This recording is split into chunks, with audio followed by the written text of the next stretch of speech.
السلام علیکم. وزیر اعلیٰ عمر عبداللہ صاحب, قمر علی آخوند صاحب, آپ کے چیئرمین CEC کے, آپ کے ممبر پارلیمنٹ حنیفہ جی, اور سارے جتنے آپ تشریف لائے ہیں, سب کو میں ویلکم کرتا ہوں. مگر یہ بھی آپ سے کہوں, اگر کہ انہیں دیواریں کھڑی کر دی ہیں, مگر وہ اللہ اپنے وقت میں ان دیواروں کو مٹا دے گا, یاد رکھیں گا. مالک وہ ہے, مالک یہ نہیں. جس دن ہم یہ سمجھے وہ مالک ہے تو ہم اللہ سے دور ہو جاتے ہیں. ہمارا مالک اللہ ہے, وہی طاقت دینے والا ہے, وہی جان لینے والا ہے, وہی دینے والا ہے. ٹھیک ہے, مجھے یاد آتا ہے جب وہ ایک ہی ڈسٹرکٹ تھا اور ہم نے دیکھا کتنا ناانصافی آپ کے ساتھ ہوتی تھی. میرے والد نے دیکھا کہ آپ کو تو بالکل ہی بھول گئے تھے.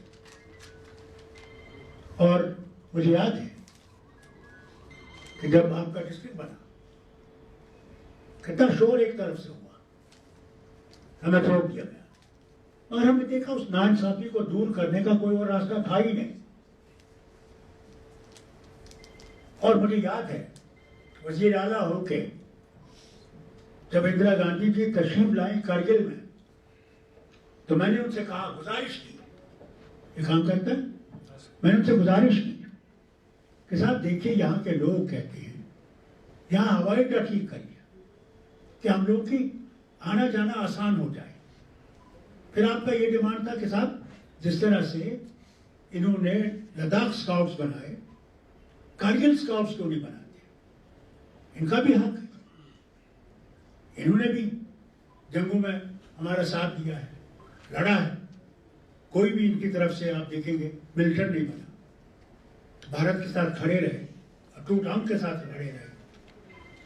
یہ چاہتے ہیں یہ اسکاؤٹ بنے, کارگل اسکاؤٹ بھی بنے. اور ریڈیو آپ کو چاہتے تھے کہ سر آپ سے ریڈیو سے تعلق رہے تو کہ آپ کی زبان الگ ہے, آپ کا لوگ تک پہنچنا. اور ہم چاہتے تھے کہ نہ صرف آپ بلکہ جو حصہ ان کے پاس ہے, یہ ریڈیو اس کے ذریعے سے جو ہمارے ساتھی وہاں ہیں ان کو بھی پتہ لگے کہ ہم زندہ قوم ہیں, ہم مرے نہیں ہیں. ہوا کیا؟ کہا نہیں صاحب ہم لداخ اسکاؤٹس میں ہی ان کو لے لیں گے. مسلمانوں سے گھبراتے تھے, آج بھی گھبراتے ہیں. یہ ہماری مشکلات ہیں, اللہ تعالیٰ چاہے کہ یہ دور ہوں. اور مجھے یاد ہے ان کے والد آغا صاحب, وہ اتنے ماڈرن لکنگ تھی. جب آپ لوگوں نے وہاں پہ کارگل میں شور کیا کہ صاحب یہ جو یہاں پہ کلچر کا سینٹر ہے ہمیں نہیں چاہیے, بند کر دیجیے. ان کے والد سے انہیں کہا نہیں یہاں لائیے, یہاں ہم چاہتے ہیں, کیونکہ ہم بہت پیچھے تھے, تعلیم سے پیچھے تھے, ہر چیز سے پیچھے تھے. اور ان کی نظر تھی آغا صاحب سانپو کی کہ اگر ہم نے ترقی کرنی ہے تو ہم نے تعلیم جو ہے اپنے بچوں اور بچوں کے پاس پہنچانا ہے, تبھی ہم کہیں پہنچیں گے. آپ کا حال کیا تھا؟ سارے افسر باز وہ سری نگر سے ہو, جموں سے ہوں, آپ کا کوئی نہیں, بہت کم پڑھ لکھے. تو کیسے اٹھتے تھے آپ, کیسے اٹھ سکتے تھے؟ پھر آپ کی ہسپتال کا حال یہ کہ جب وہاں آپریشن کرنا پڑتا تھا تو ہمیں ملٹری والوں سے وہاں وہ اینستھیٹس دینا پڑتا تھا سوگران کرنے کے لیے کہ وہ ڈاکٹر وہاں جو سرجن ہے وہ آپریشن کر سکے. پھر آپ کے لیے ہم لوگوں نے خاص ایک پروگرام بنایا کہ صاحب ہمارے ہسپتالوں میں ان ڈاکٹروں کو 1 سال کی ٹریننگ دیجیے کہ ہمیں ان سے لینا نہ پڑے اور ہمارے خود اینستھیٹس وہاں پہ ہو. میں نے وہ حالت دیکھی. آپ کیا نہیں تھا, یعنی جیسے کہ آپ انسانوں میں گنے نہیں جاتے تھے, اس حالت میں تھا آپ کی جگہ تھی. یہ تو اللہ کا کرم ہے, شری کرشن ڈسٹرکٹ بنایا, آپ لوگوں نے اس کی مدد کی, اور آپ لوگوں کے بچے اب بڑی بڑی تعلیمیں پا رہے ہیں اور کہاں کہاں پہنچے ہوئے ہیں. وہ ہو جبکہ ہمارے دماغ. اور میں اسلامیہ اسکول کا بھی شکریہ ادا کرنا چاہتا ہوں.